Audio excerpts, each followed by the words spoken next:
Assalamualaikum warahmatullahi wabarakatuh, Pak D. Waalaikumsalam warahmatullahi wabarakatuh. Bungah kang tanpa upami dene kula kok saged sapet jagong kalih panjenengan, kula tak duduk Iki bawa saja. ora jagongan iki. Nggih. Iki golek pangan kok jagongan. Ngoten nggih. Lah ya kula saged pinanggih kalih jenengan menika kaya persasat kaya ngimpi, Pak D.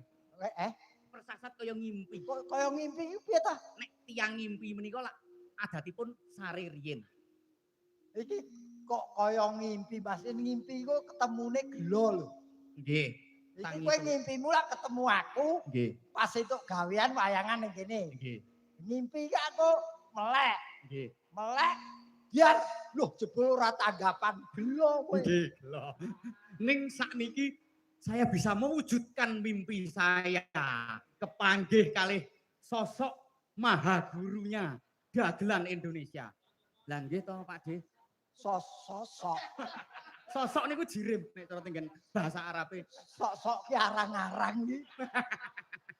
Kowe iki ora mung sok-sok, ora mung arang-arang, kowe blas ora tau ngejak aku. Lah nggih anu soalnya nggih rada awis-awis, tuk masalah nggih awis. Ora ngono ning aku seneng, Mas. Nggih, Pak D. Aku bareng weruh wayangamu terus kelingan dalang yen cukup terkenal juga ning Kabupaten Semarang. Nggih. Kaya Ki Haji Mansur kowe. Kian pini sepo mesti do ngerti penggemar wayang. Wis jan plek kaya Ki Haji Mansur kowe.